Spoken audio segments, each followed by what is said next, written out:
Hello दोस्तों, कैसे हैं आप सब। उम्मीद करती हूँ अच्छे और मस्त होंगे। प्यारे दोस्तों, आज की कहानी है गरीब जेठानी की तीन अमीर देवरानियां। कहानी की शुरुआत एक छोटे से गांव में होती है, जहां एक साधारण परिवार रहता था। इस परिवार के मुखिया थे रामदास, जो एक ईमानदार और मेहनती किसान थे। रामदास की पत्नी का नाम था जानकी, जो उनकी बचपन की साथी और जीवन की कठिनाइयों में उनका साथ देने वाली थी। रामदास और जानकी के चार बेटे थे, जिनके नाम थे रवि, सुमित, मोहन और रघु।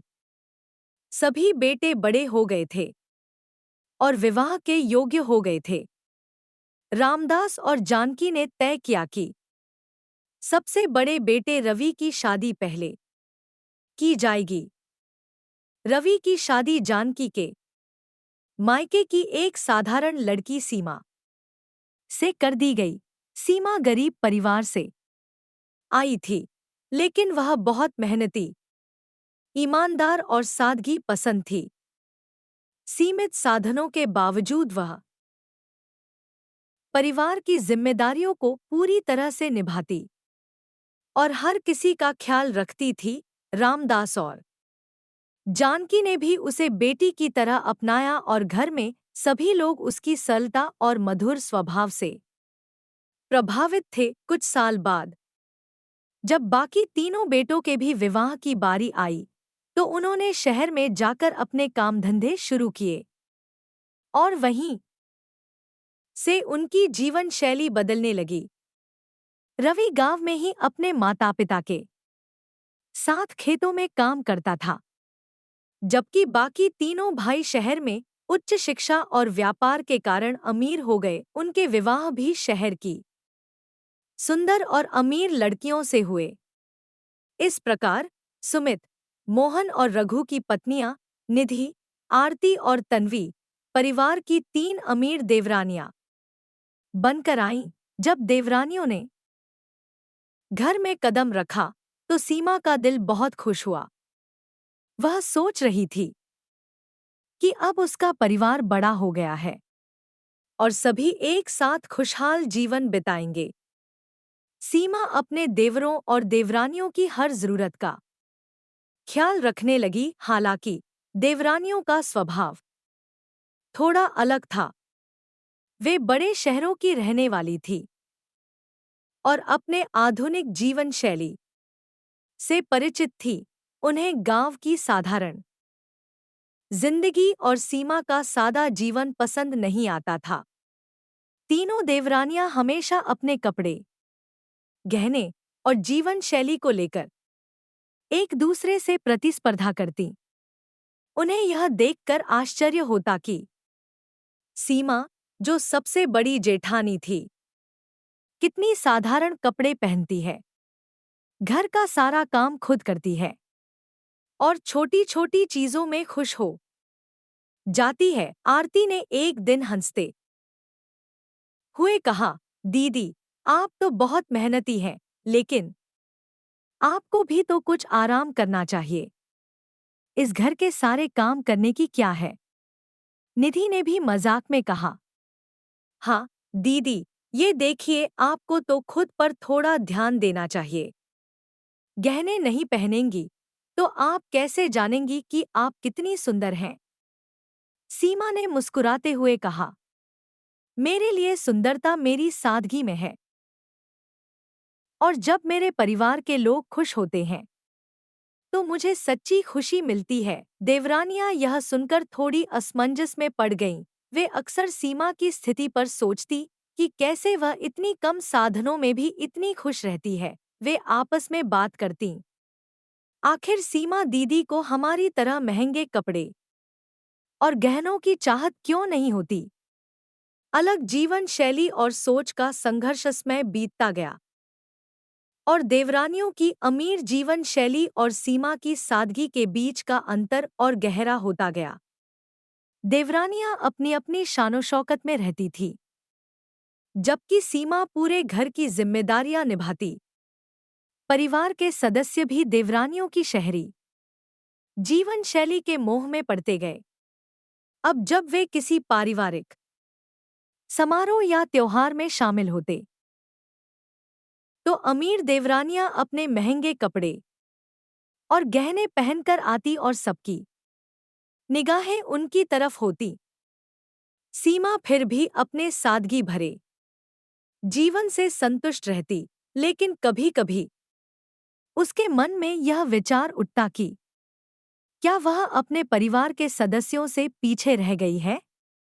उसने कभी किसी से शिकायत नहीं की, लेकिन उसकी आंखों में एक गहरी समझ थी, जो बताती थी कि वह सब कुछ देख और समझ रही है। वहीं दूसरी ओर देवरानियां अपने शौक और सुविधाओं के साथ अपने जीवन का आनंद उठाती। वे हमेशा नई नई चीजें मंगवाती, फैशन के पीछे दौड़ती और एक दूसरे के साथ तुलना करती रहती। सीमा ने यह सब देखा, लेकिन उसने कभी उनके प्रति ईर्ष्या नहीं जताई। उसने मन ही मन सोचा, शायद ये भी उनकी खुशी का एक रूप है। एक दिन ऐसा हुआ कि रामदास की तबीयत अचानक बहुत खराब हो गई। डॉक्टरों ने बताया कि उन्हें इलाज के लिए शहर ले जाना होगा और बहुत पैसा खर्च होगा। रामदास के तीनों बेटे शहर में रहते थे और अच्छे कमाते थे, लेकिन जब बात पिता की बीमारी की आई, तो वे अपनी अपनी जिम्मेदारियों और बिजनेस में व्यस्त हो गए। सुमित ने कहा, भैया, आप ही पिताजी को गांव से शहर लाकर इलाज करवाइए, हम यहाँ बिजनेस में फंसे हुए हैं। मोहन और रघु ने भी यही बहाना बना दिया। रवि के पास तो गांव में खेती के अलावा और कोई साधन नहीं था, लेकिन उसने पिता की जिम्मेदारी उठाई। सीमा ने अपने गहने बेचकर रामदास के इलाज के लिए पैसे जुटाए, जबकि अमीर देवरानियां यह सोचती रहीं कि कैसे वे बिना पैसों के इतने बड़े खर्च को उठाएंगी। सीमा ने जब अपने गहने बेचकर रामदास का इलाज करवाया, तो देवरानियां और देवर हैरान रह गए। उन्होंने सोचा कि सीमा तो खुद आर्थिक रूप से कमजोर थी, फिर भी उसने परिवार की भलाई के लिए इतना बड़ा त्याग कर दिया। निधि, आरती और तन्वी को अपने अमीर होने का गर्व था, लेकिन जब उनके अमीर पति भी इस कठिन समय में पीछे हट गए, तो उन्हें समझ आया कि सच्ची संपत्ति क्या होती है। एक दिन जब रामदास ठीक होकर घर लौटे, तो उन्होंने सबके सामने सीमा की प्रशंसा की और कहा, सीमा जैसी सच्चे दिल की इंसान होना बहुत बड़ी बात है। उसने कभी अपने लिए कुछ नहीं मांगा, लेकिन हमेशा परिवार के लिए सोचा। आज वह हम सभी के लिए प्रेरणा है। इस घटना के बाद देवरानियों के दिल में सीमा के लिए गहरा सम्मान पैदा हुआ। उन्हें एहसास हुआ कि जीवन की असली खुशियां और सच्ची संपत्ति सादगी, त्याग और परिवार के प्रति समर्पण में होती है, न कि केवल धन और भौतिक सुविधाओं में। प्यारे दोस्तों, इस कहानी से हमें यह सीखने को मिलता है कि जीवन में धन दौलत और शानो शौकत से बढ़कर सच्चे रिश्ते, त्याग और सादगी का महत्व होता है। सीमित साधनों में भी खुशी और संतोष का जीवन जिया जा सकता है। सच्ची सुंदरता और अमीरी दिल की होती है, न कि केवल बाहरी आडंबर में।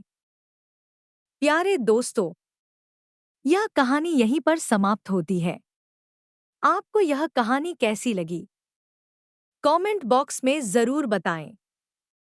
अगर आपको हमारी ये कहानी पसंद आई हो, तो कृपया हमारे वीडियो को लाइक, शेयर और चैनल को सब्सक्राइब जरूर कर लें।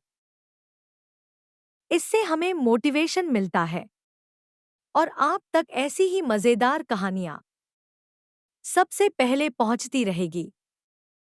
प्यारे दोस्तों, नमस्कार।